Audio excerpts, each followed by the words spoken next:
Pardon? No, I was asking if you want to say something before I start, or should I just go? No, it's your turn now. Okay, thank you. Thank you. So, yeah, good day to everyone. Today we're facing the last day of the meeting, so thank you all for still being here. It's been, I think, a great meeting. We are seeing so many nice data, so many nice models. This has been really inspiring to me. I hope it's the same for you. And I'm already looking forward to meeting you again in person, perhaps, in the next 8 p.m. meeting. So this is the first session of the day on specific planetary nebulae and protoplanetary nebulae. And before we move on to the talks, I'll make a short introduction to the session. Laurence and Jesus already made a very nice introduction on several aspects that are summarized here. And so let me maybe just stress a few more things. Of course, when it comes to surveys, we want to include the samples that are unbiased and complete. But as Noam said the other day, sorry, when it comes to detailed studies, it is okay, I guess, studying monsters, kind of monsters, objects. Because, first of all, because is there such a thing as a representative pre-planetary nebulae or planetary nebulae? But also, most importantly, I think, because as Noam said, by studying this kind of objects, we will learn about physics, the underlying physics, perhaps extreme or perhaps not so extreme and present, and there may be slightly different conditions in other objects that are of our interest.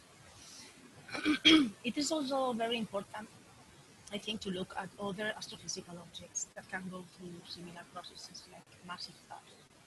So I take this opportunity to thank again to the massive star community that is attending this meeting for sharing with us some of their work. And I hope you are also learning something from us. So I think this is a perfect example of that shows to what extent post-AGVs and massive stars can be similar. On the left, we have the red rectangle, which is a prototype of the disk prominent class of post-AGV objects. And to the right, we have the red square nebula, which is a BE star that is entering the super-red giant branch. You know, I mean, they even have similar names for obvious reasons, right? But this is not just similarity of the large scale nebulosities.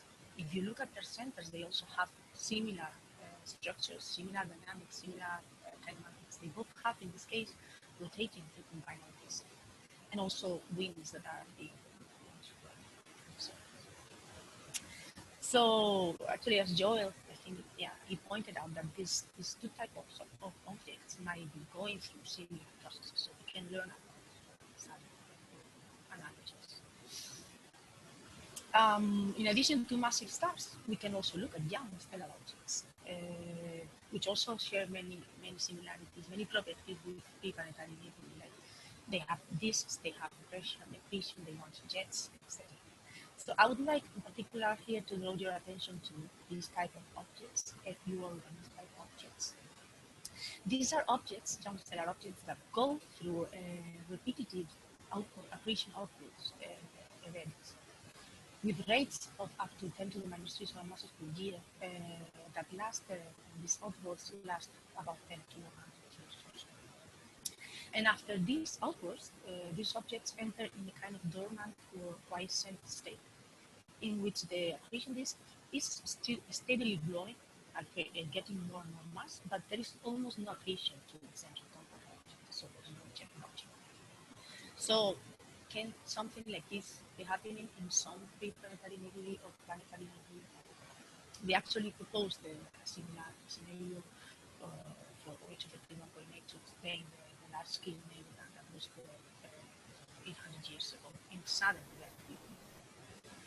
So we know also that this phenomenon is observed in other types of binaries, so it's something to consider.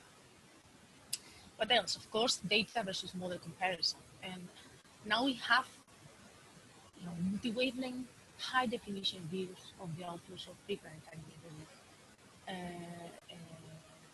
for you know, a not so small number of objects. And these are not just nice data. I mean, we have very detailed analysis carried out of this data that has provided us with the needed information on geometric kinetics, dynamics, velocity, temperature, etc. So now we are in a position to really put this data and physical properties in front of models of all kinds, to be able to understand what is going on with these objects. So finally, I would like to also make this point. We need to keep an open mind because the wind shaping paradigm might change with time in these objects. These systems evolve, the orbits evolve, the mass transfer evolve with time. I mean, very simply, I mean, we can all understand that the mass ratio between the binaries will change over the course of the evolution, and this will have an impact on the orbit and the way the stars evolve. So also, jets can get launched and choke, accretion can be episodic, and all these things can happen in the evolution of the so I think now it's time to stop. I don't know. I was supposed to speak for 5 minutes. I think I'm late already. So we should start right now. And the first speaker is Quentin. We will have 2 blocks of 2 talks each, and then a small break. And we will have plenty of time to discuss later and after the talks.